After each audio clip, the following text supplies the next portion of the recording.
Hello students, मैं माधवी गौतम अपने YouTube channel education views में आपका स्वागत करती हूँ।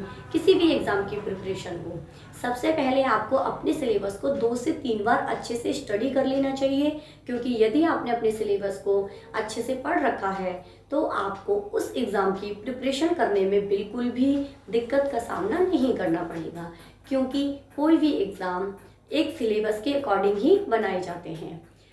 आज की वीडियो में मैं यूपी पीएससी एंटी-ग्रेड 2022 के हिस्ट्री विषय से संबंधित जो उसका सिलेबस है उसके बारे में मैं बात करूंगी, और हिस्ट्री का जो सिलेबस आपका एंटी-ग्रेड में आने वाला है उसका मैं पूर्ण विश्लेषण अपने इस वीडियो में करने वाली हूँ। तो चलिए हम अपना वीडियो स्टार्ट करते हैं।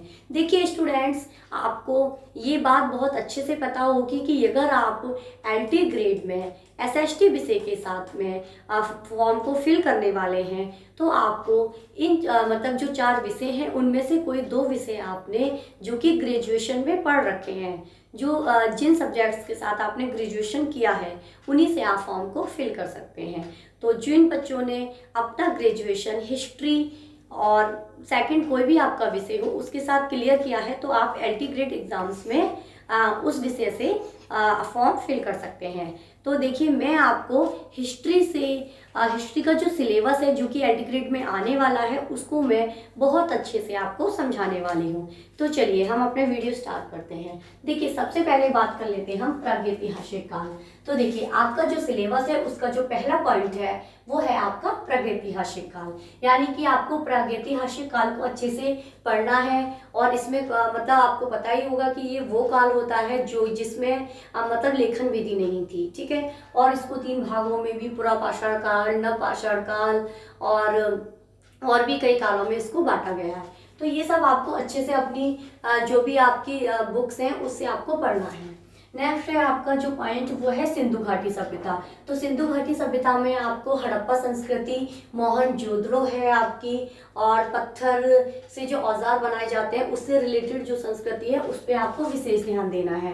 पूर्व व उत्तर वैदिक काल, ठीक है। पूर्व व उत्तर वैदिक काल जो आपका रहा है उसकी सामाजिक दशाएं क्या थी, आर्थिक और राजनीतिक, इन तीनों ही आपको रूप से इस काल को बहुत अच्छे से एनालाइज करना है।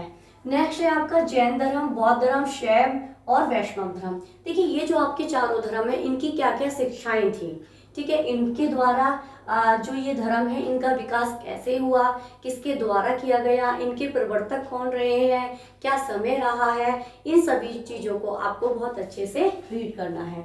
मौर्य काल का उदय कैसे हुआ, चंद्रगुप्त मौर्य का मौर्य काल में क्या विशेष स्थान है। अशोक जो कि एक महान सम्राट थे, इन्होंने धम्म नाम का एक धर्म भी चलाया था और इनके बहुत सारे शिलालेख भी मिले हैं। तो ये सब आपको बहुत अच्छे से पढ़ना है। और बाद में मौर्य काल का पतन किस प्रकार हुआ। नेक्स्ट, गुप्त साम्राज्य। देखिए, गुप्त साम्राज्य में आपके कुछ सम्राट रहे हैं जिनके बारे में आपको क्लियर तौर पर आपके सिलेबस में बताया गया है, तो आपको बहुत अच्छे से इनको रीड करना है। Chandragupta first and second, Samudragupta, Kumaragupta प्रथम, स्कंदगुप्त, हुणों का आक्रमण और किस प्रकार गुप्त साम्राज्य का पतन हुआ। नेक्स्ट, चोल साम्राज्य। देखिए, चोल साम्राज्य में आपको 2 ही राजा हैं जिनके बारे में पढ़ना है, तो वो है राजराज प्रथम और राजेंद्र राज प्रथम। देखिए, आपके सिलेबस में जो स्पेशली राजाओं के नाम दिए गए हैं उनको आप बहुत अच्छे से पढ़ लेना, क्योंकि इनसे रिलेटेड क्वेश्चंस ही आपके उस एग्जाम्स में पूछे जाएंगे। अब है आपका विदेशी आक्रमण तो आपके बहुत हुए हैं हमारे भारत में, लेकिन अरब आक्रमण जो कि मोहम्मद गजनबी और गौरी के द्वारा हुआ था और इसका क्या प्रभाव हमारे भारत पे पड़ा वो सभी आपको अच्छे से रीड करना है।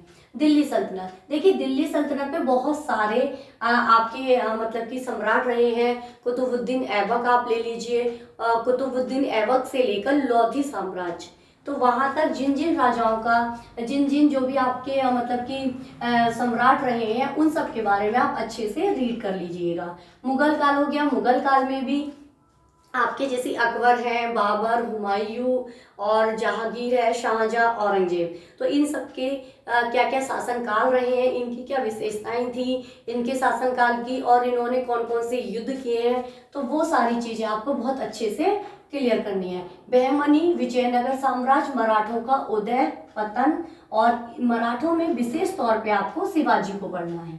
तो ये सब आपका ये जो पॉइंट है आपका वो दक्षिण भारत से रिलेटेड है, तो इसको भी आप अच्छे से क्लियर कर लीजिएगा। सूफीवाद आप ले लीजिए, भक्ति आंदोलन, इनकी क्या शिक्षाएं थी, कब इनका उदय हुआ, किस प्रकार इनका पतन हुआ, और वह कौन सा समय था जब ये सबसे ज़्यादा मतलब कि इनका मतलब कि अच्छा स्वर्ण युग चल रहा था। तो ये सब अच्छे से आप क्लियर कर लीजिएगा। ईस्ट इंडिया कंपनी ने किस प्रकार भारत में अपना विस्तार फैलाया और उसका क्या प्रभाव आपके भारत के लोगों पे पड़ा, तो आपको अच्छे से इस बात को भी रीड करना है।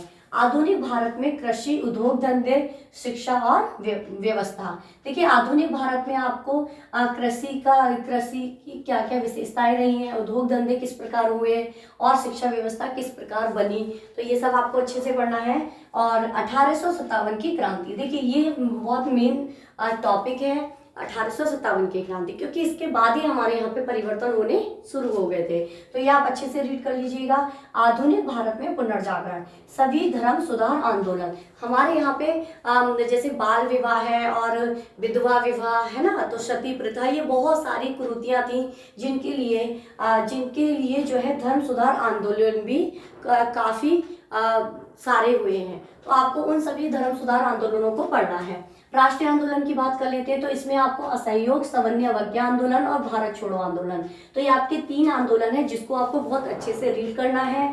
योगदान, देखिए महात्मा गांधी का और बाल गंगाधर तिलक, गोखले, और ये थे आपके सुभाष चंद्र बोस, तो ये 4 नाम हैं आपको जो स्पेशली आपके सिलेबस में दिए गए हैं, तो आप इन चारों का क्या योगदान रहा है भारत की स्वतंत्रता में, तो ये आपको बहुत अच्छे से रीड करना है। क्रिप्स मिशन के बारे में पढ़ लेते हैं, जो कि माउंटबेटन की जो रणनीति रही है उसको भी आपको बहुत अच्छे से पढ़ना है।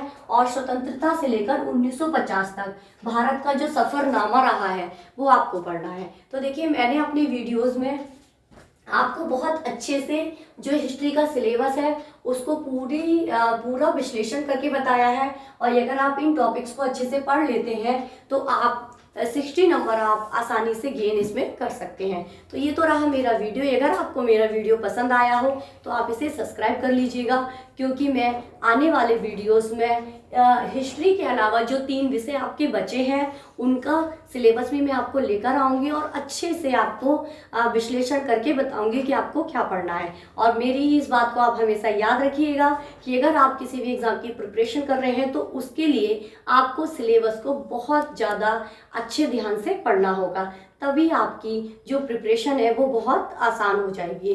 तो थैंक यू फॉर वॉचिंग।